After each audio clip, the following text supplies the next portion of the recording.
Good afternoon and welcome to this webinar, Pet and Families, Health, Innovation and Sustainability. Today we will see a focus on animal health and wellness products, pet trend, technological innovations, pet behaviors and human choices for an increasingly better relationship. I would like to give the floor to Luisa Bersanetti, exhibition manager of Zoomark, and then we will give the floor to our guests. Thank you, Silvia, and welcome to our guests in this second webinar. The exhibition is approaching. It will be held in Bologna from 5 to 7 of May. And I would like to thank Silvia Bosio, our moderator and media partner of Pet Trend, with the focus on innovation in pet health. And this topic lies on technological solutions in order to ensure pets' well-being, and Zoomark will offer this point of view in May with a lot of novelties. It will be the 21st edition of Zoomark, and it is going to be rich in opportunities and networking with more than 1,300 exhibitors and a lot of conferences and content. But on the other side, it is a renewed edition. We have areas for the pet industry, and we will host events concerning well-being and pets' health. So I hope I can see you all in May in Bologna. And now I would like to give back the floor to Silvia to introduce our guests and panelists today. A technical remark, this webinar is recorded and it's going to be available online on zoomark.it website. And if you have questions, you can write your questions in the chat. Thank you, Silvia. To you the floor. Thank you, Luisa. And we really can't wait to visit Zoomark in Bologna. For sure, it's going to be a very interesting event. And so can't wait to be there. So first of all, let me thank the organization of Zoomark International and Pet Trend, the industry magazine, for the organization of this webinar. So today the focus is on health, innovation and sustainability. And when we talk about productivity and growth, we know that key questions are always the same. So where to act, which products, technologies or strategies? And every company has its own priorities, but the real judge in the end is the market. And it is going to be the market that will tell us if our choices have proven successful and which have not. And one of the main topics is to distinguish between costs and investments, because we know that the results stem from the choices we make. We are going through a difficult and challenging period of time. There are some challenges impacting on the market. Inflation, for example. For the first time, inflation also impacted on our industry, because as a pet food, but also as a retail industry, we were not used to deal with the consequences of inflation. And as an operator in the retail world, this led to important changes, in particular with regard to retail. And then there are other aspects impacting on the general scenario. So, for example, the problems of sea transportations. And this has inevitably an impact on our industry. And in particular, in pet economy, product innovation plays a key role, responding to an increasing need for diversification and customization. And this is closely linked to changes in food habits also of humans, which are reflected in our choices for our pets. But it does not end here. There are other areas in which a brand can innovate, pushing the boundaries of the traditional. So all this with great support of artificial intelligence. And it is precisely on this that we will focus today. So we are going to discuss these topics with our guests. We have Claudio Sciurpa, CEO of Vitakraft Italia, Angelo Sagrada, Head of Marketing, Pet Health Italy, Elanco, Annamaria Tartaglia, a startup and marketing expert, the CEO of the brand Sitter and founder of Angels for Women, and Maria Chiara Catalani, a veterinary physician with expertise in animal behavior. So thank you all for being with us today. And I would like to start with the first round of questions. Let's start with Claudio. Welcome. So let's focus on innovation. And considering the evolution of pet food in recent years, what do you see as the most developing trends in the near future, taking into account the contribution that innovation is bringing to the industry? So thank you. And on my side, thank you for inviting me, and thanks to all the participants.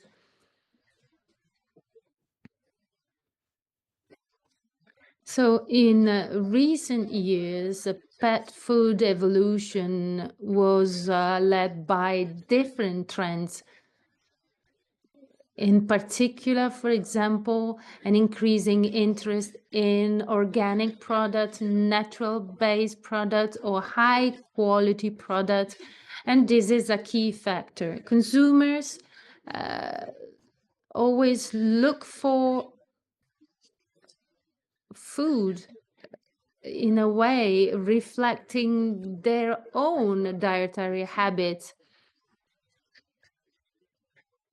And so this is reflected also on the choice of pet food. And then another trend concerns customized products, considering the specific needs of every pet. Innovation is now focusing, for example, on many specific aspects such as weight or the age of a pet. And all these factors impact on the choice of products that are customized based on specific needs. And then the use of alternative raw materials, for example, like insect-based products in order to reduce the environmental impact. And then technology is playing a crucial role in the introduction of a functional food, offering specific benefits for pet health, like supporting immune systems, or, for example, for the walking abilities. So pet food is focusing on sustainability, food customization, and holistic well-being. In Italy, we have two different types of pet food. Could be dry or wet, both for cats and dogs. In Europe and Italy, very few companies produce wet food because, for example, with regard to the brand or to the request, for example, of a private label food,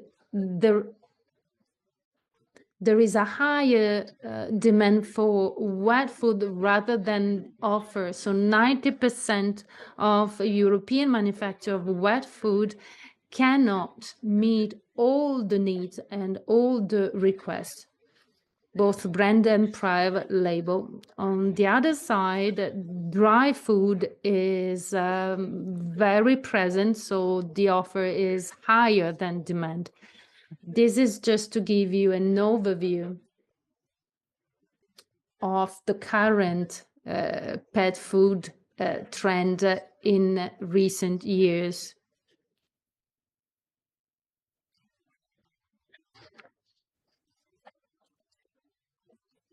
Yes, you were really specific. So customization, new raw materials. So innovation is also linked to the research of new raw materials and the introduction of new functional food. So it's not just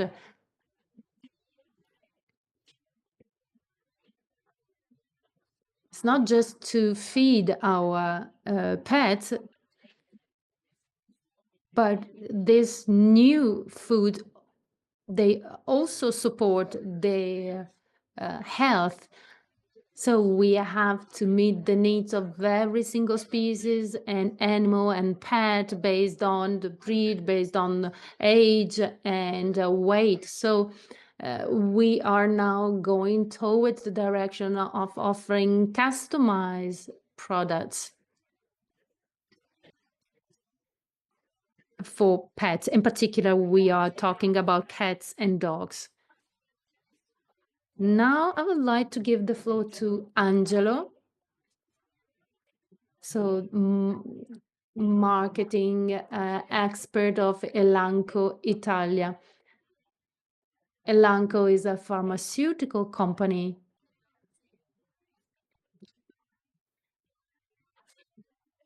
So, thank you, Angelo, for being here. So, we were saying anti-parasitics, care, beauty, and oral hygiene products. So, how is research and development of new products and solutions really improving the pet family integration?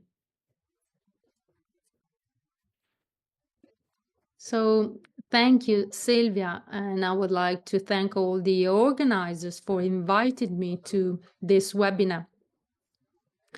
When we talk about innovation in the pharmaceutical industry, when we think about innovation, we also think about the fast pace of innovation.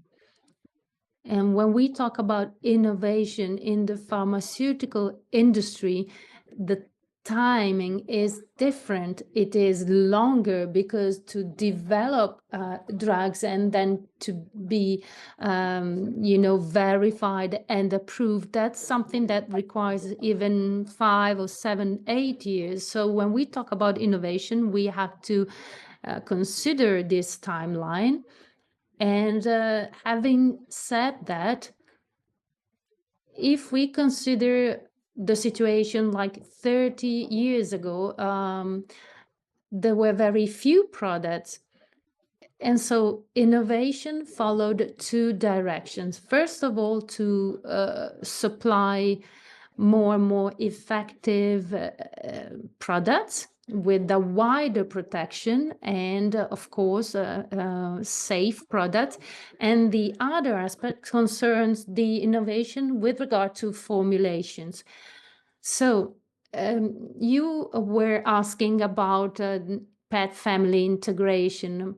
We always listen to the topic of One Health because health is just one. It is humans and pets with regard to living together or food. So best products, greater coverage and the greater formulation and more effective products. So why is that? So from the point of view of effectiveness,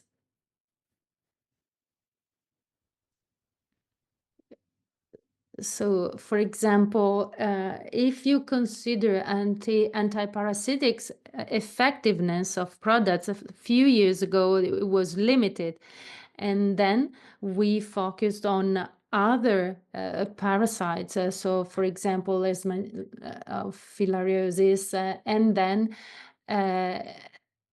we also introduce waterproof products, because aside, this effect to counter ticks or other parasites, there are products able to protect dogs against, for example, diseases borne by ticks, depending on the area. And then the topic of leishmaniasis, which is a very hot topic, in particular in some areas of Italy, because it's a very challenging disease and it's difficult to treat it. So there are vaccines today, but international bodies dealing with this disease, they recommend the use of repellent products. Could be, for example, vaccines, but also other products in order to protect pets. And this, of course, has a positive impact on pets' health, but also family, because ticks can also bite, for example, humans, for example, with Lyme disease. So if you protect the pet, you also protect humans. For example, leishmaniasis. I remember a few years ago that when they discovered that their area, was subject to this disease, that they just gave away their animal, their pet. While today, the situation has much improved. So, second aspect is to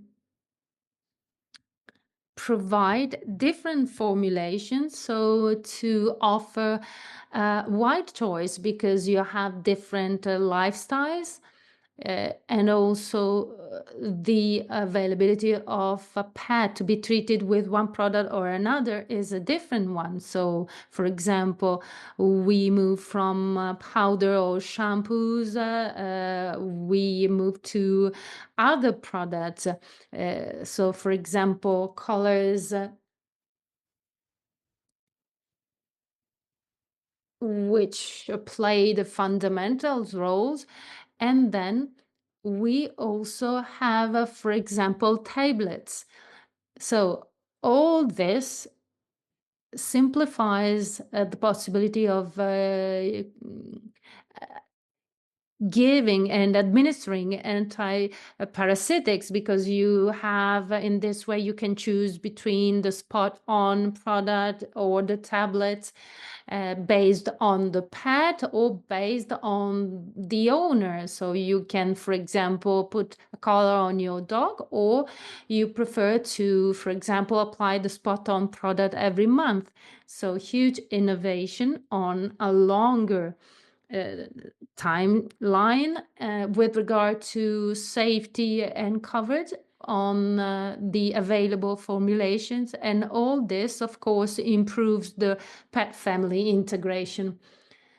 Thank you, Angelo, because when you talked about the anti-parasitic powder, I remember it 20 years ago, and now we have a wide range of products, meeting the needs of different families. So, for example, if you have children, and maybe they touch the anti-parasitics of their dog or cat, So, for example, tablets, this helped families. So it's safety for pets, but also for the family. And so this innovation, which characterized the last 2 decades, even if our market is kind of new, so a new market, um, but this for sure boosted innovation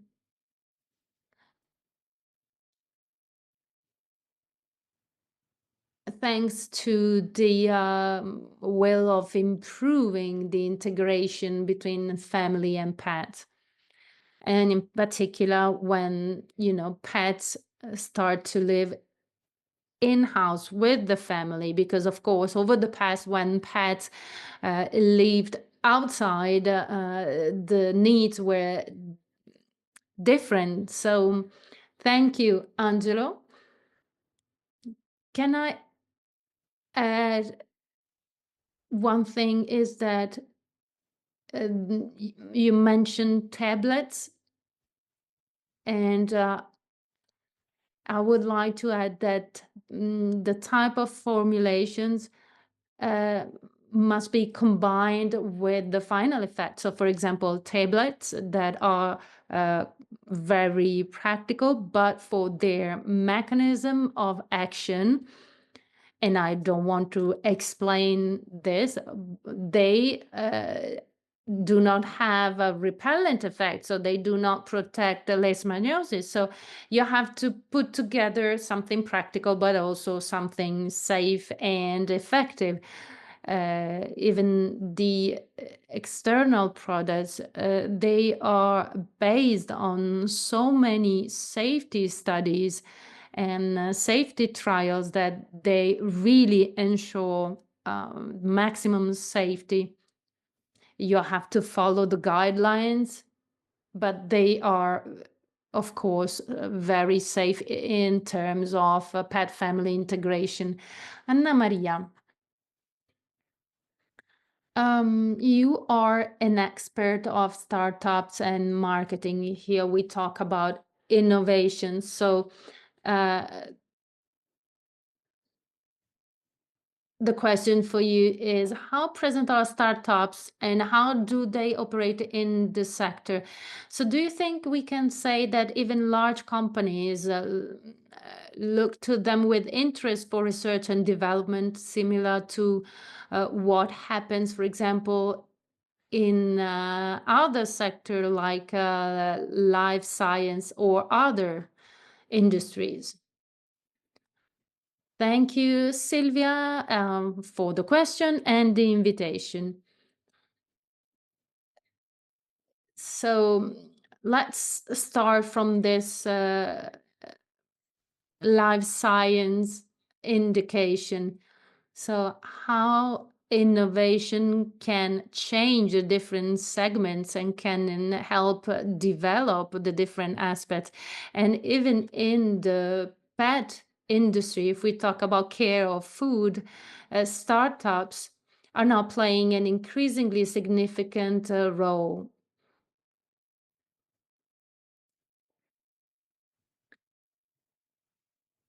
And in the pet tech, what is happening at a global level?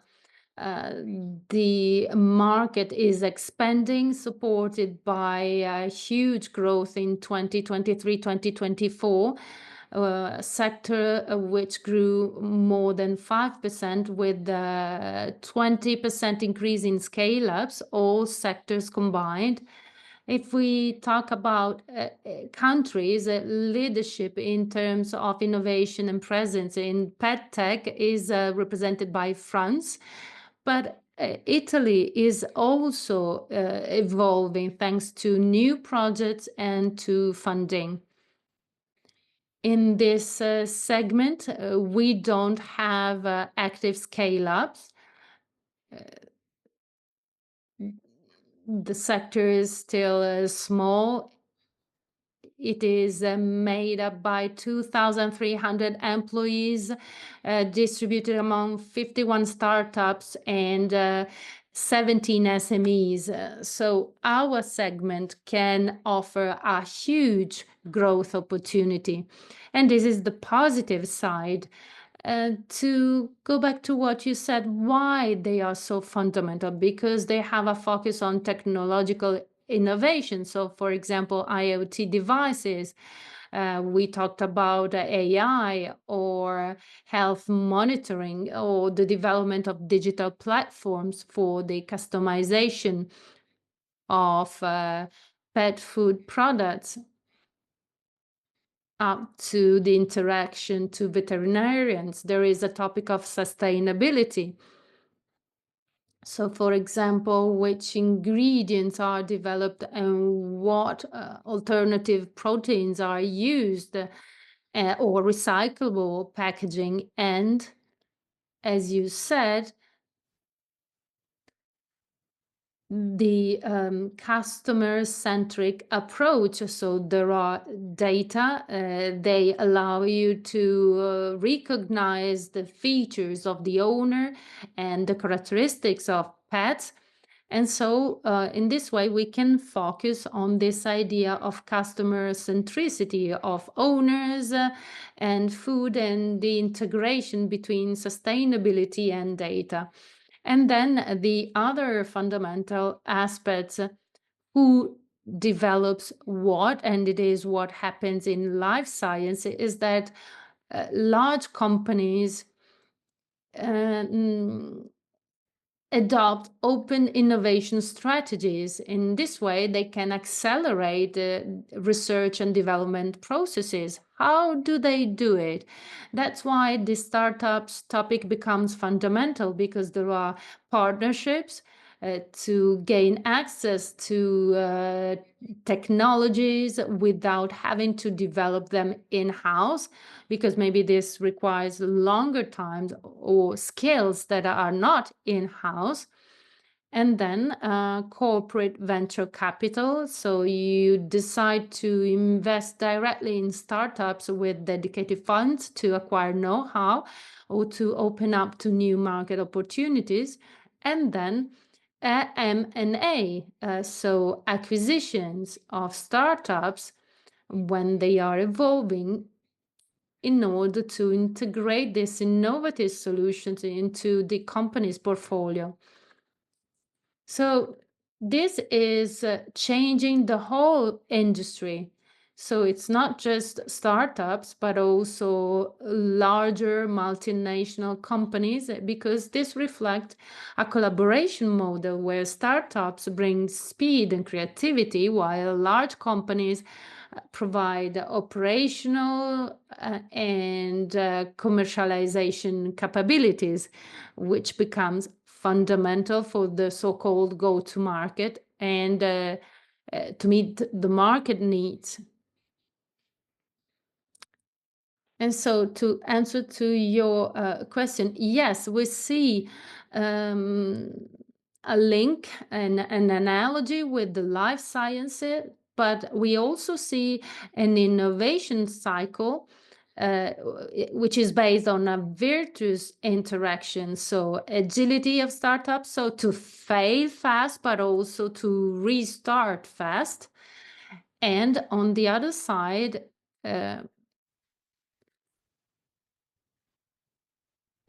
corporate resources in order to scale projects, to access global markets, and to understand regulations, which become more and more complex.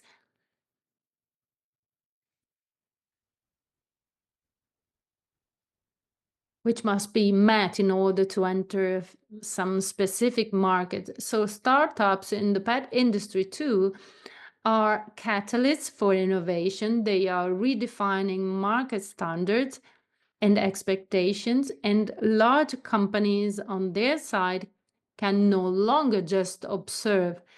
In some large companies, you have the development of in-house programs in order to incubate new startups. And so this part of investment in collaboration, integration of actions is not an option any longer, but it's a strategic necessity to remain competitive.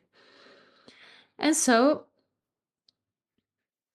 you have this merging between the entrepreneurial vision of startups and the structural potential of large companies. And so, yes, this is an evolution, this is a change, and I think it is a positive one in order to boost growth to the entire supply chain. So if we had to sum up in one sentence, we have on the one side a certain number of startups working with a more agile method, and they have the ability to, for example, invest and fail and restart. And on the other side, you have large companies which have the economic resources looking at them with interest. This is what is happening in the fintech industry. For example, Satispay is an example. And so we hope that also in the pet tech world we can replicate this similar approach, because this market, came from the industry producing food and objects, and we hope it can become more and more technological in order to give a faster pace to the whole industry. With regard to startups, if you are also a business angel, you can offer a contribution, not just in economic terms, but also in experience and skills terms, in order to, for example, to avoid mistakes to young people starting in this industry. Now I would like to give the floor to Maria Chiara, veterinarian and expert in animal behavior.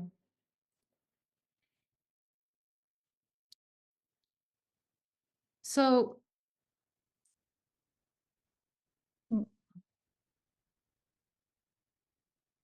what the pet owner calls care may be an excessive one.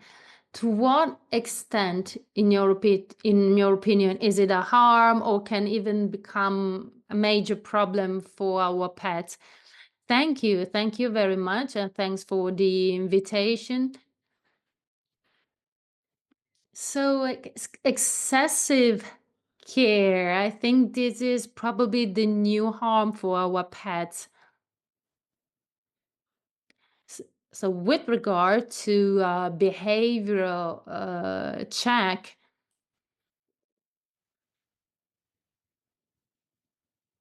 they are defined by pet owner, and they define themselves as caregivers. And this, of course, defines the types of relations we have with our pets. So they define this habit as, for example, pampering or spoiling, because in good faith, pet owner adopt behaviors or habits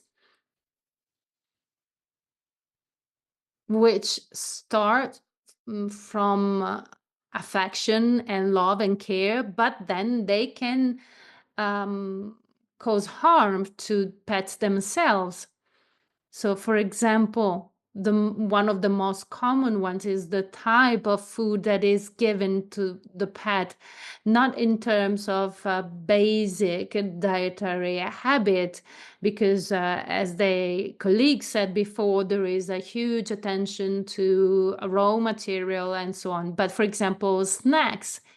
So their participation to our meals, and this is true for both dogs and cats. So it's not that it must be excluded, uh, because you have the participation in the meal can be also a moment of affection for pets, but sometimes owners make mistakes in giving too many snacks, this food cuddles to pets, and this can be really harmful. And this is probably the most recurrent behavior. And then there are other aspects that can be linked, for example, to care products. Could be shoes or bags to transport um, dogs or coats. Sometimes these objects become harmful when you, for example, use them too much. There are dogs which are not used to walk. They never walked on a garden, on a garden, because it gets dirty, and then there are parasites, and then if it meets a larger dog, maybe something happened. So this excessive care, can be harmful, because we cannot forget their real nature and their real needs that are also linked to daily life. And then another aspect more related to cats, for example, sometimes fewer people really know the needs of cat food in 24 hours in a day. So, for example, they think that uh, they can feed cats 2 or 3 times per day, so that cats can remain slim. But we know, and ethology tells us, that to reduce weight in obese cats, you need to modify the type of food, the content, not reducing the number of meals, because cats eat very small meat, but very frequently in one day, in 24 hours. So there are plenty of examples. But I don't want to focus too much in order not to steal time to other participants. But there are behaviors that are really in good faith, but then in the medium or long term, they can be harmful.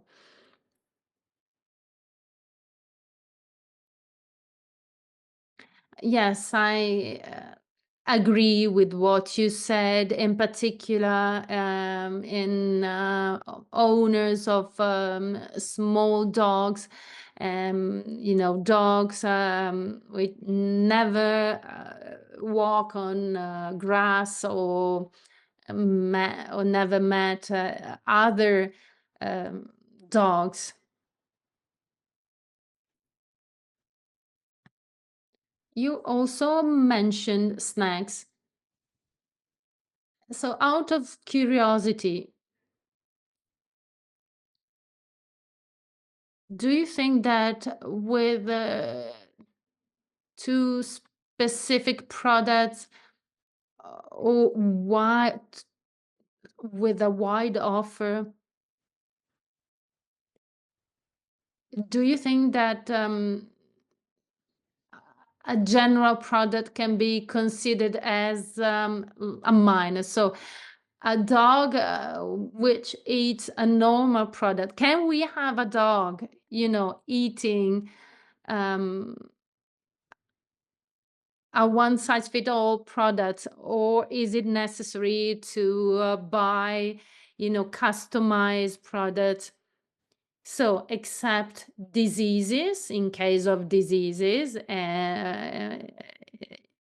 which require specific management of food habits,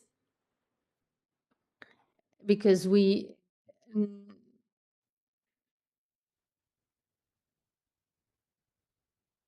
so, for example, what I give as food is going to impact not just on weight or brightness of hair, but also on their emotional condition. So, except uh, disease conditions.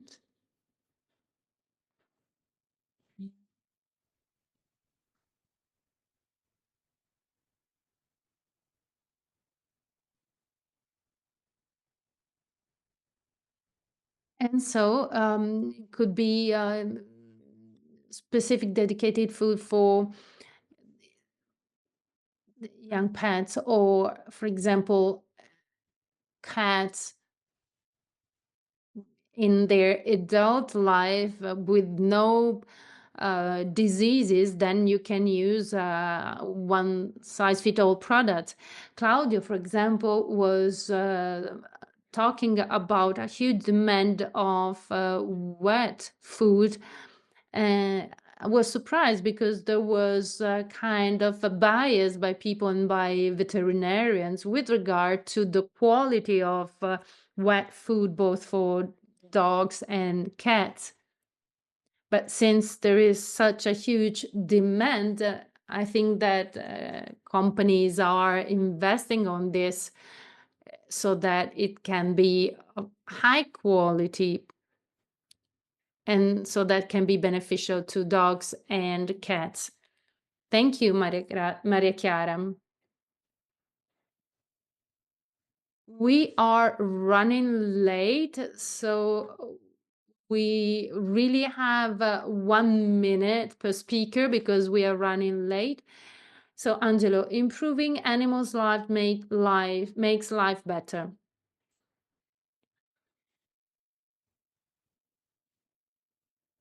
So, to choose an antiparasitics, are the guidelines on the packaging enough, or the suggestion of the pet shop owner, the veterinarian? I really ask you to stick to 1 minute in your answer. Thank you.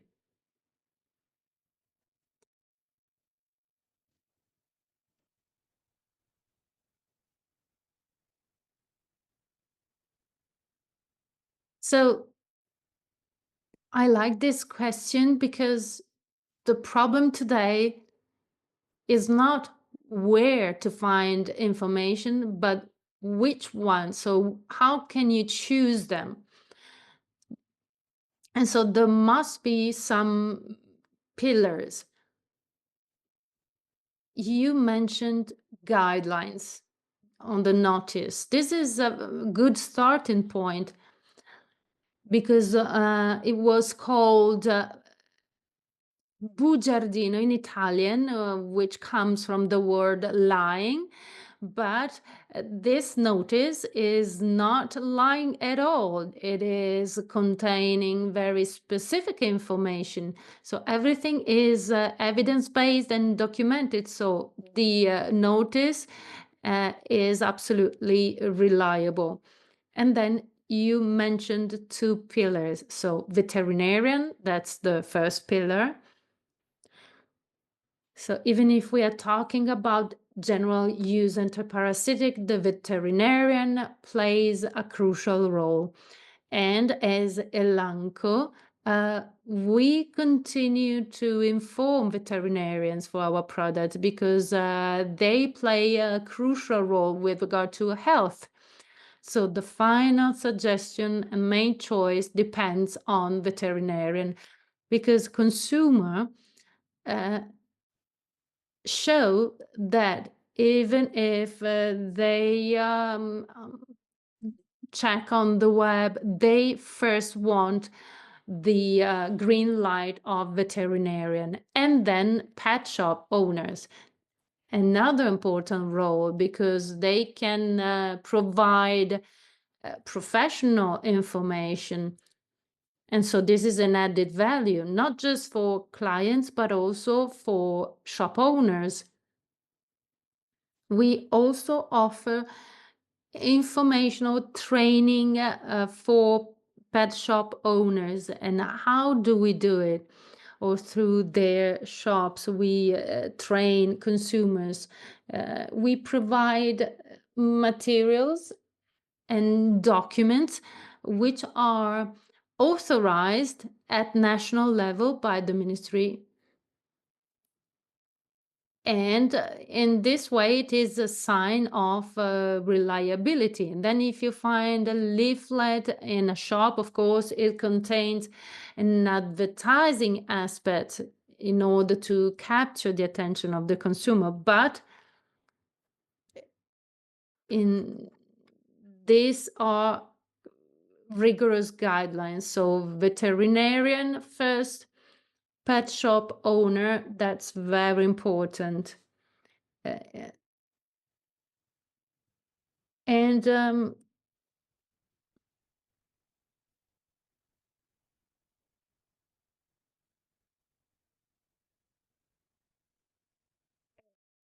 so on the one side, it's veterinarian and the commercial. Thank you, Claudio. Very quick answer. So what is the ideal balance between gratification and well-being? Values stated by Vitakraft in choosing product, and how do you convey this to the end consumer? Maria Chiara already shared some hints on this. What about you on your side? It's what Maria Chiara said. Vitakraft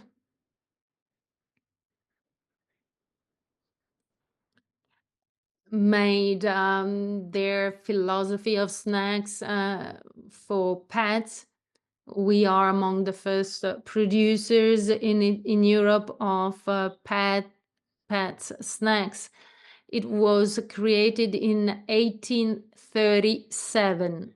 And what were they producing in 1837? They produced bird food. So it's bird feed, and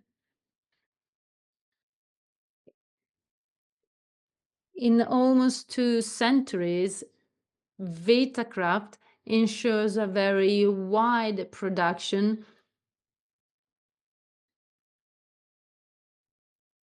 with regard to cats and dogs snacks.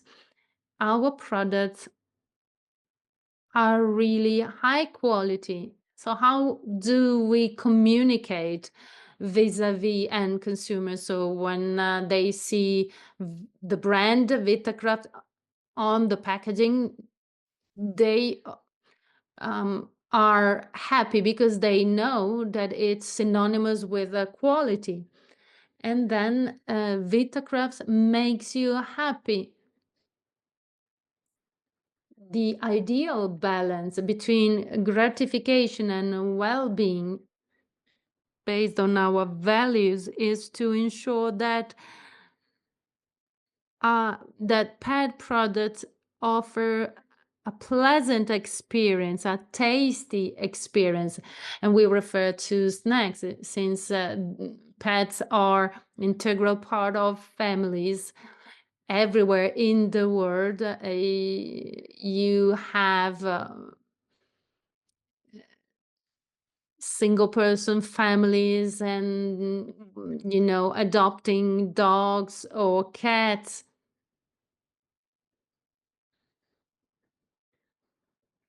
So as we said, cats and dogs are integral part of families. So this values to the end consumer through a transparent communication on product packaging with advertising campaigns. And so we reach our end consumers so they know that when they buy a Vitakraft product, and I refer in the innovation for dogs and cats snacks, we are really innovative. And they know they give these snacks to their pets without jeopardizing their health.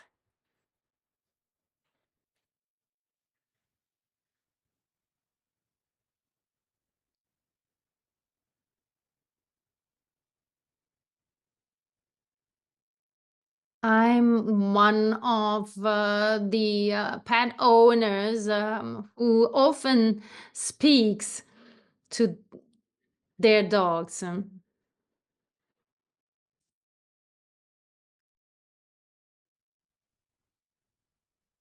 When you work in this industry, you have to have a first-hand experience, and I'm a business person, but I'm also a pet owner.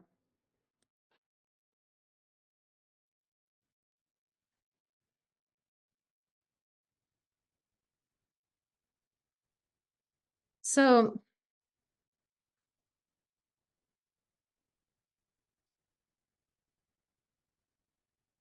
so what are the managing approaches of our pets that harbor pitfalls with respect to their well-being?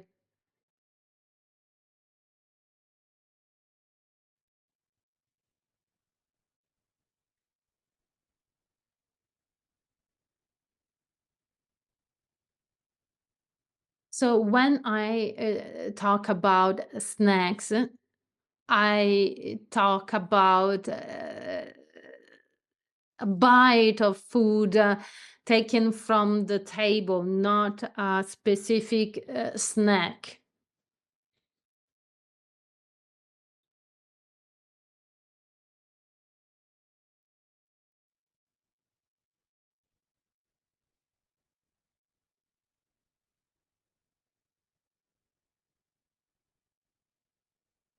So, from this point of view, technology can be really useful, but also uh, dangerous. So, for example, cat toys.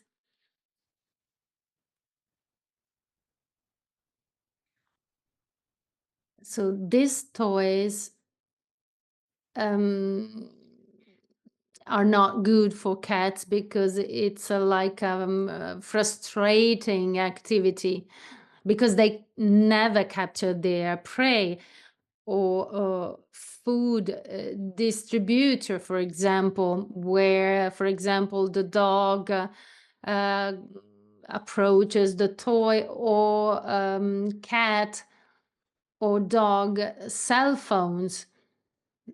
So these devices can potentially harm the well-being of our pets.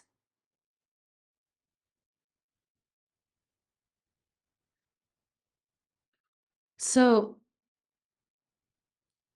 as a behavior expert, what is the mantra that we should repeat every morning? So my mantra, my claim is our pets need time, need to stay with us.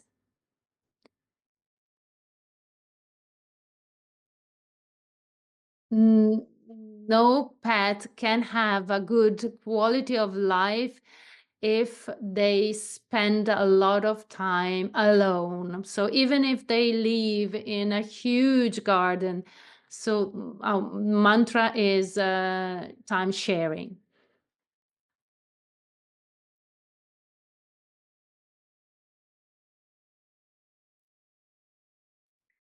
So, Maria Chiara was talking about devices or cell phones for cats and dogs.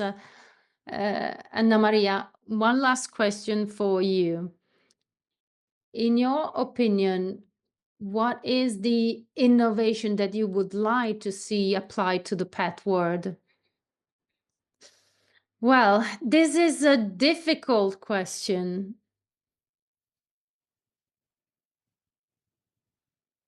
For sure, going back to what we said before, food, so something that can improve, for example, the immune system or the quality of life of the pet.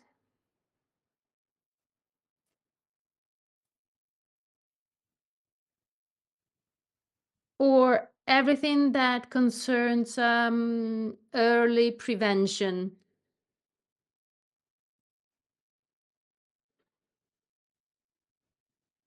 because animals can be treated against some diseases if they are identified ahead of time. So, an effective monitoring and the integration with the veterinarian. So maybe to find just one app or platform, I don't know, where you can share data collected on, for example, food quality, on health, um, or stressors. So, as we said before, one health, so just one general health. Pets, represent our continuum. So, if we want that our pets are healthy, but we are not just from a physical point of view, but also psychological point of view, because we convey our anxiety to pets. So we should have a holistic connection with our pets. And so maybe this is really the innovation that is needed to mutually improve our lives. Thank you. This this answer, sorry, this question came from the audience. So, with regard to high tech applied to the pet world, so Maria Chiara, for example, um, described some devices. You talked about tracking or monitoring apps. Some apps, for example, track sleep or activities, or when pets are alone at home, for example.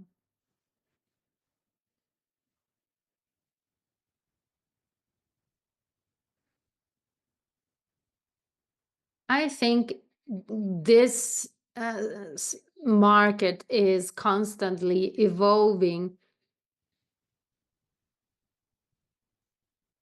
And so we were talking before about the GPS collars or tracking systems. So For example, there are different materials which are added inside this pet coats.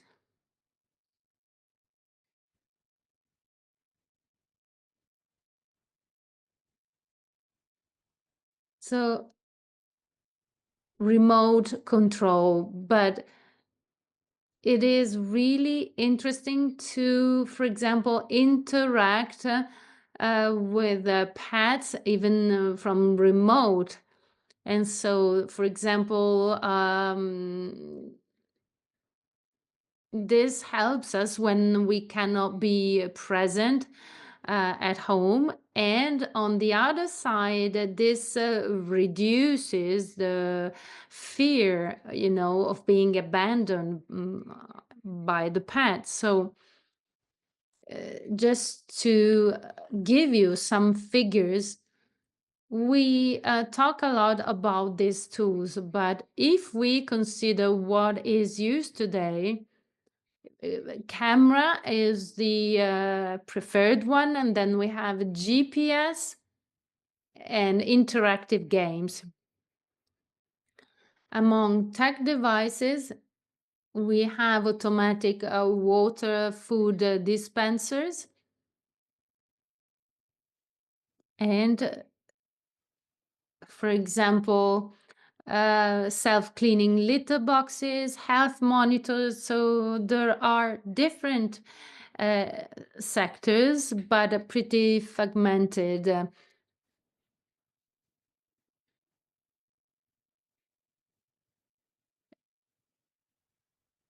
For example, food, diet planning, physical activities. So many aspects scattered a little bit, but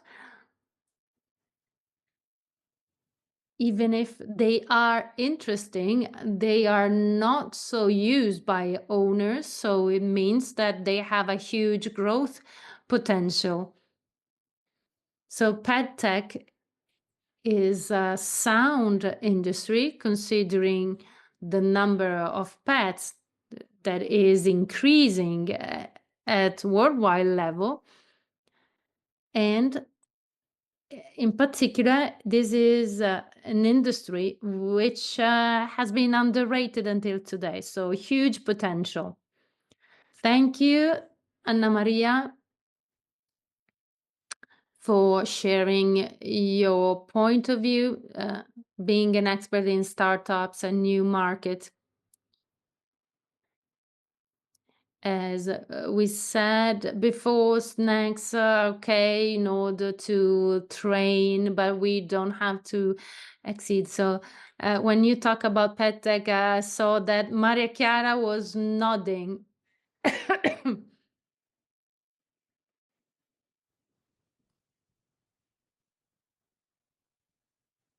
Because a monitoring system to see what the pet does at home, it's not a problem. So Anna Maria said this is the most used one. So interactive games are a good idea, but they are not so used, luckily. Can we conclude our webinar by saying why our pets maybe are not ready to accept the interactive games? So the problem of the interactive games or the remote connection is that they are useful to us, in particular for our, uh, guilty aspect. Because these other interactive games are frustrating. They and exactly for the remote connection, my presence at home is not real, and this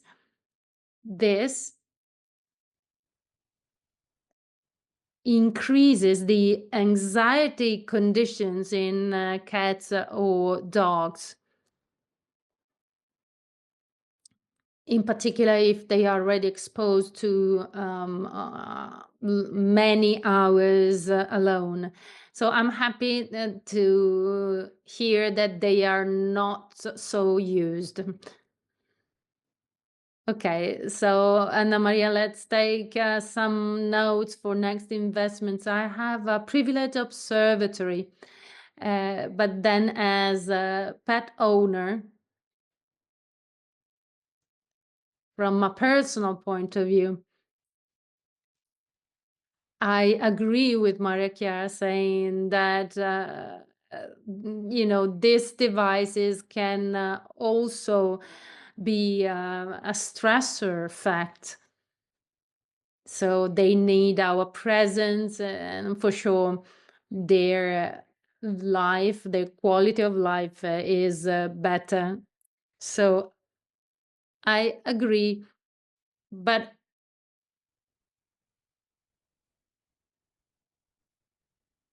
you know,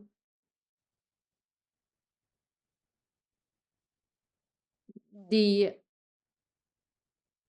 situation where you take care of a robber, for example, and so this way of conveying feelings and technologies, and they are, of course, something completely different. So one thing is being an investor, one thing being a person and a pet lover. So for tablets, music, so relaxing music at 432 hertz. This music works very well for humans, but also for pets. Uh, so thank you, Maria Chiara Catalani, Claudio Sciurpa, Angelo Sagrada. And I would like to give the floor to Luisa Bersanetti for the conclusion of this webinar. So thank you so much for the participation to this webinar, for our attendees and our panelists. It's good that we have different hints and viewpoints. And so we will focus on this industry, lively industry in Zoomark. So thank you very much and see you soon. So see you at Zoomark in Bologna from the 5th to the 7th of May. Thank you.